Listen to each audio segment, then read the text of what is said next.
2 Chronicles chapter 20. After this, the Moabites and Ammonites, with some of the Meunites, came to wage war against Jehoshaphat. Some people came and told Jehoshaphat, "A vast army is coming against you from Edom, from the other side of the Dead Sea. It is already in Hazazon Tamar," that is, En-gedi. Alarmed, Jehoshaphat resolved to inquire of the Lord, and he proclaimed a fast for all Judah. The people of Judah came together to seek help from the Lord. Indeed, they came from every town in Judah to seek him. Then Jehoshaphat stood up in the assembly of Judah and Jerusalem, at the temple of the Lord in the front of the new courtyard, and said, "Lord, the God of our ancestors, are you not the God who is in heaven? You rule over all the kingdoms of the nations. Power and might are in your hand, and no one can withstand you. Our God, did you not drive out the inhabitants of this land before your people Israel, and give it forever to the descendants of Abraham your friend? They have lived in it, and have built in it a sanctuary for your name, saying, 'If calamity comes upon us, whether the sword of judgment, or plague, or famine, we will stand in your presence before this temple that bears your name, and will cry out to you in our distress, and you will hear us and save us.' But now here are men from Ammon, Moab, and Mount Seir, whose territory you would not allow Israel to invade when they came from Egypt. So they turned away from them and did not destroy them. See how they are repaying us by coming to drive us out of the possession you gave us as an inheritance. Our God, will you not judge them? For we have no power to face this vast army that is attacking us. We do not know what to do, but our eyes are on you." All the men of Judah, with their wives and children and little ones, stood there before the Lord. Then the Spirit of the Lord came on Jahaziel, son of Zechariah, the son of Benaiah, the son of Jeiel, the son of Mattaniah, a Levite, and descendant of Asaph, as he stood in the assembly. He said, "Listen, King Jehoshaphat and all who live in Judah and Jerusalem. This is what the Lord says to you. Do not be afraid or discouraged because of this vast army. For the battle is not yours, but God's. Tomorrow march down against them. They will be climbing up by the pass of Ziz, and you will find them at the end of the gorge in the desert of Jeruel. You will not have to fight this battle. Take up your positions, stand firm, and see the deliverance the Lord will give you, Judah and Jerusalem. Do not be afraid, do not be discouraged. Go out to face them tomorrow, and the Lord will be with you." Jehoshaphat bowed down with his face to the ground, and all the people of Judah and Jerusalem fell down in worship before the Lord.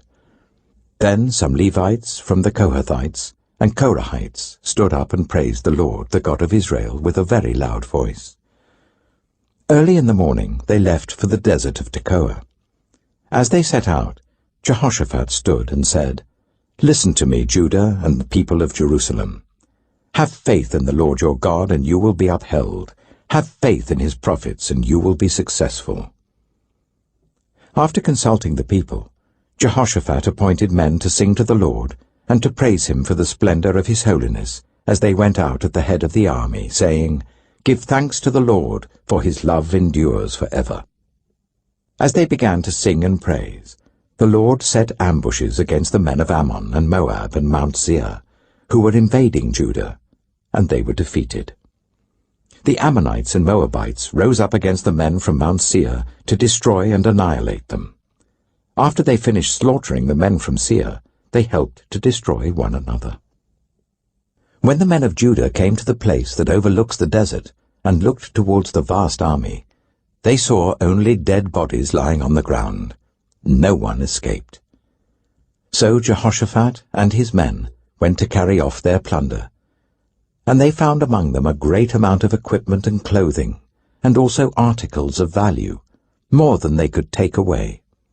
There was so much plunder that it took 3 days to collect it. On the 4th day they assembled in the valley of Barakah, where they praised the Lord. This is why it is called the Valley of Barakah to this day. Then, led by Jehoshaphat, all the men of Judah and Jerusalem returned joyfully to Jerusalem, for the Lord had given them cause to rejoice over their enemies.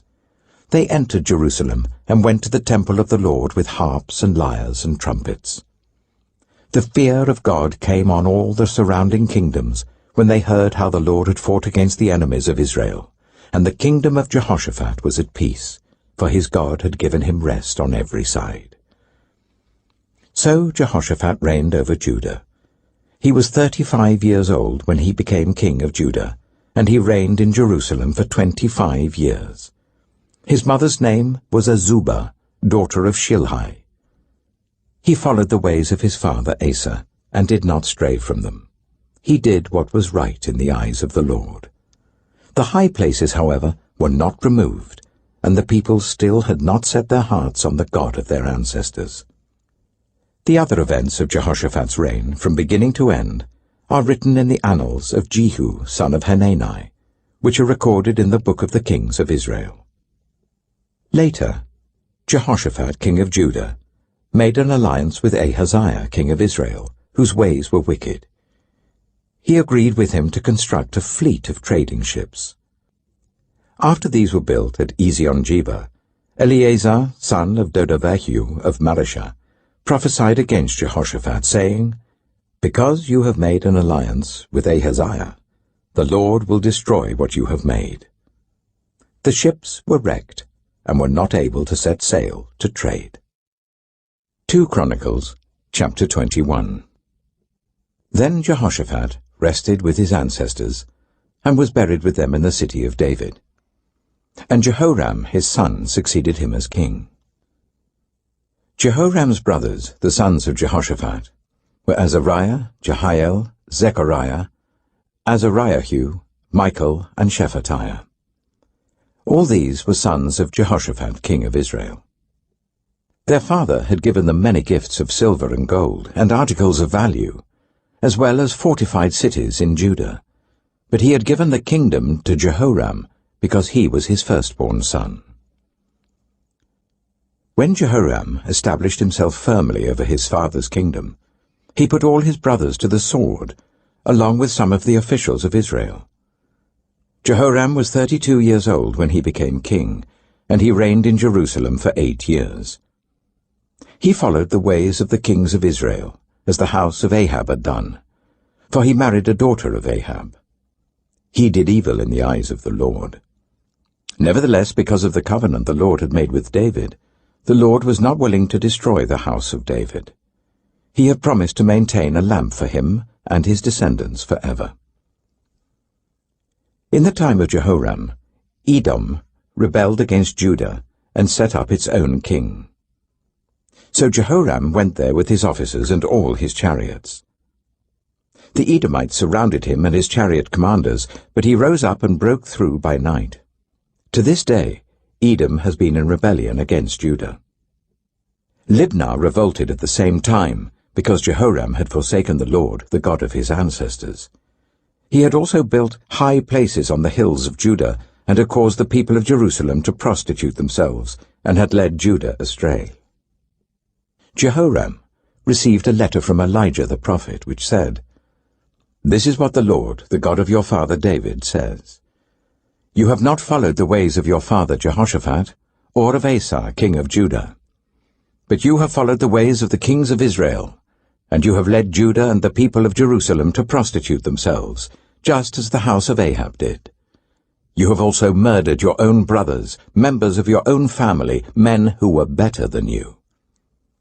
So now the Lord is about to strike your people, your sons, your wives, and everything that is yours, with a heavy blow. You yourself will be very ill with a lingering disease of the bowels, until the disease causes your bowels to come out." The Lord aroused against Jehoram the hostility of the Philistines and of the Arabs who lived near the Cushites. They attacked Judah, invaded it, and carried off all the goods found in the king's palace together with his sons and wives. Not a son was left to him, except Ahaziah the youngest. After all this, the Lord afflicted Jehoram with an incurable disease of the bowels. In the course of time, at the end of the 2nd year, his bowels came out because of the disease, and he died in great pain. His people made no funeral fire in his honor, as they had for his predecessors. Jehoram was 32 years old when he became king, and he reigned in Jerusalem for 8 years. He passed away to no one's regret, and was buried in the city of David, but not in the tombs of the kings.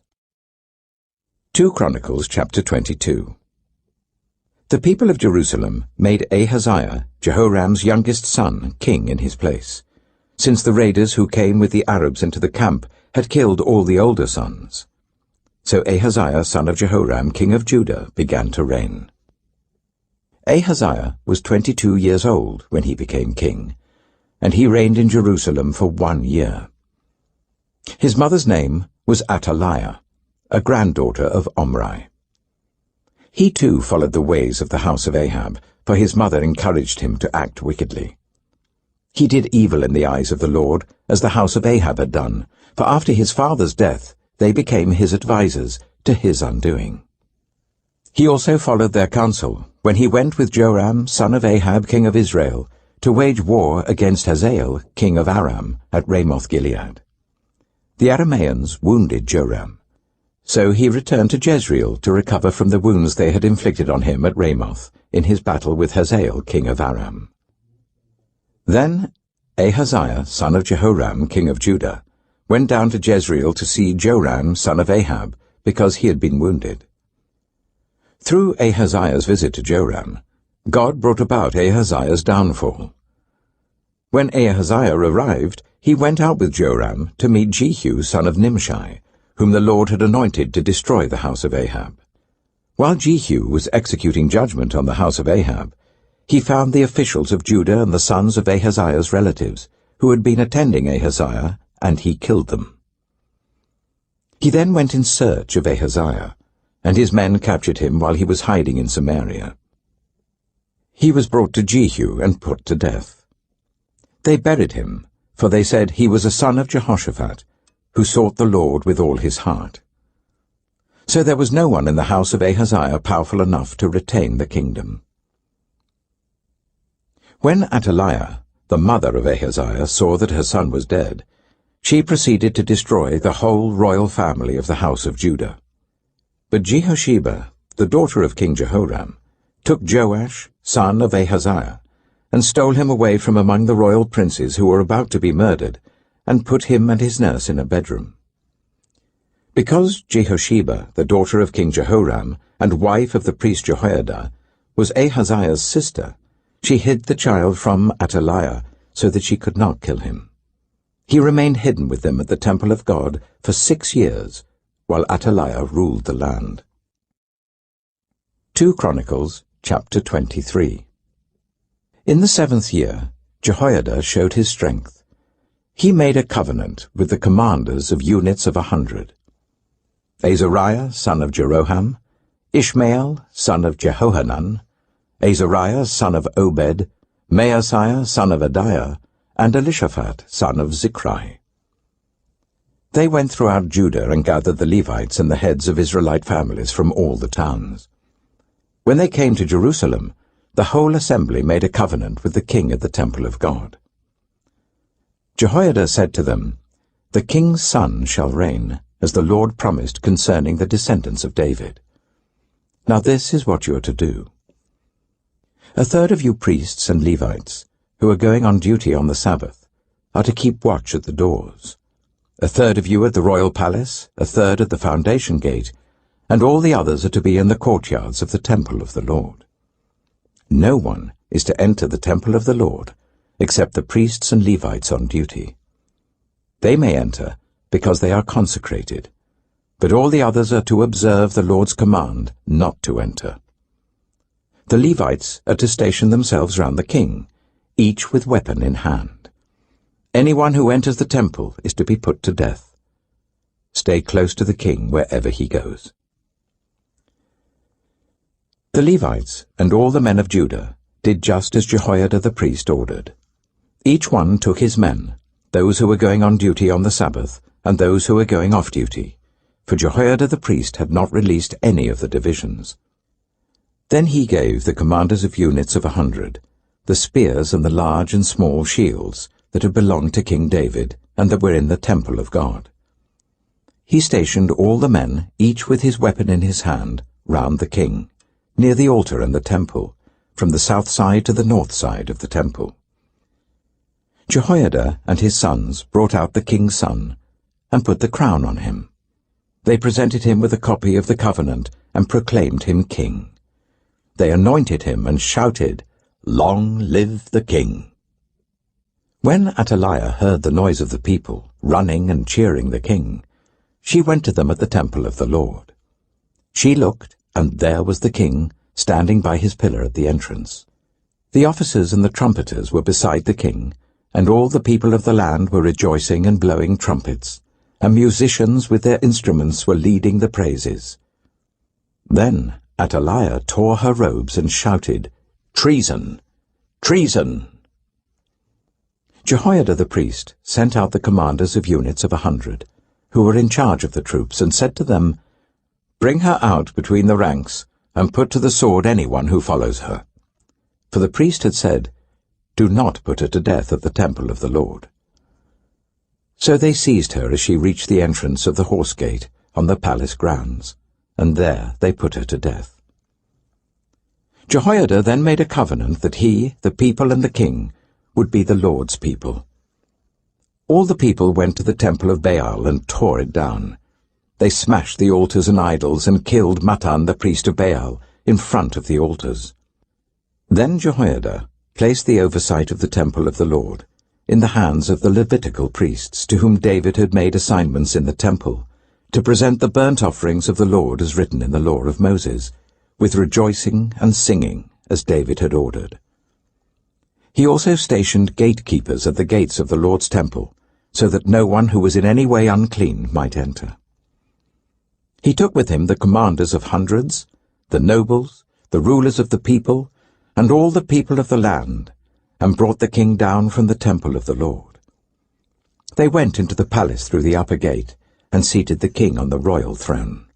All the people of the land rejoiced, and the city was calm, because Athaliah had been slain with the sword. 2 Chronicles chapter 24. Joash was 7 years old when he became king, and he reigned in Jerusalem for 40 years. His mother's name was Zibiah. She was from Beersheba. Joash did what was right in the eyes of the Lord all the years of Jehoiada the priest. Jehoiada chose 2 wives for him, and he had sons and daughters. Some time later, Joash decided to restore the temple of the Lord. He called together the priests and Levites and said to them, "Go to the towns of Judah and collect the money due annually from all Israel to repair the temple of your God. Do it now." But the Levites did not act at once. Therefore the king summoned Jehoiada the chief priest and said to him, "Why haven't you required the Levites to bring in from Judah and Jerusalem the tax imposed by Moses, the servant of the Lord, and by the assembly of Israel for the tent of the covenant law?" Now the sons of that wicked woman Athaliah had broken into the temple of God and had used even its sacred objects for the Baals. At the king's command, a chest was made and placed outside, at the gate of the temple of the Lord. A proclamation was then issued in Judah and Jerusalem that they should bring to the Lord the tax that Moses, the servant of God, had required of Israel in the wilderness. All the officials and all the people brought their contributions gladly, dropping them into the chest until it was full. Whenever the chest was brought in by the Levites to the king's officials, and they saw that there was a large amount of money, the royal secretary and the officer of the chief priest would come and empty the chest and carry it back to its place. They did this regularly and collected a great amount of money. The king and Jehoiada gave it to those who carried out the work required for the temple of the Lord. They hired masons and carpenters to restore the Lord's temple, and also workers in iron and bronze to repair the temple. The men in charge of the work were diligent, and the repairs progressed under them. They rebuilt the temple of God according to its original design and reinforced it. When they had finished, they brought the rest of the money to the king and Jehoiada, and with it were made articles for the Lord's temple, articles for the service and for the burnt offerings, and also dishes and other objects of gold and silver. As long as Jehoiada lived, burnt offerings were presented continually in the temple of the Lord. Now Jehoiada was old and full of years, and he died at the age of 130. He was buried with the kings in the city of David, because of the good he had done in Israel for God and his temple. After the death of Jehoiada, the officials of Judah came and paid homage to the king, and he listened to them. They abandoned the temple of the Lord, the God of their ancestors, and worshipped Asherah poles and idols. Because of their guilt, God's anger came on Judah and Jerusalem. Although the Lord sent prophets to the people to bring them back to him, and though they testified against them, they would not listen. Then the Spirit of God came on Zechariah son of Jehoiada the priest. He stood before the people and said, "This is what God says. Why do you disobey the Lord's commands? You will not prosper. Because you have forsaken the Lord, he has forsaken you." But they plotted against him, and by order of the king they stoned him to death in the courtyard of the Lord's temple. King Joash did not remember the kindness Zechariah's father, Jehoiada, had shown him, but killed his son, who said as he lay dying, "May the Lord see this and call you to account." At the turn of the year, the army of Aram marched against Joash. It invaded Judah and Jerusalem and killed all the leaders of the people. They sent all the plunder to their king in Damascus. Although the Aramean army had come with only a few men, the Lord delivered into their hands a much larger army. Because Judah had forsaken the Lord, the God of their ancestors, judgment was executed on Joash. When the Arameans withdrew, they left Joash severely wounded. His officials conspired against him for murdering the son of Jehoiada the priest, and they killed him in his bed. So he died, and was buried in the city of David, but not in the tombs of the kings. Those who conspired against him were Zabad, son of Shimeath, an Ammonite woman, and Jehozabad, son of Shimrith, a Moabite woman. The account of his sons, the many prophecies about him, and the record of the restoration of the temple of God are written in the annotations on the book of the kings. And Amaziah his son succeeded him as king. 2. Leaving that place, Jesus withdrew to the region of Tyre and Sidon. A Canaanite woman from that vicinity came to him, crying out, "Lord, Son of David, have mercy on me. My daughter is demon-possessed and suffering terribly." Jesus did not answer a word. So his disciples came to him and urged him, "Send her away, for she keeps crying out after us." He answered, "I was sent only to the lost sheep of Israel." The woman came and knelt before him. "Lord, help me," she said. He replied, "It is not right to take the children's bread and toss it to the dogs." "Yes, it is, Lord," she said. "Even the dogs eat the crumbs that fall from their master's table." Then Jesus said to her, "Woman, you have great faith. Your request is granted." And her daughter was healed at that moment. Jesus left there and went along the Sea of Galilee. Then he went up on a mountainside and sat down. Great crowds came to him, bringing the lame, the blind, the crippled, the mute, and many others, and laid them at his feet, and he healed them. The people were amazed when they saw the mute speaking, the cripple made well, the lame walking, and the blind seeing. And they praised the God of Israel.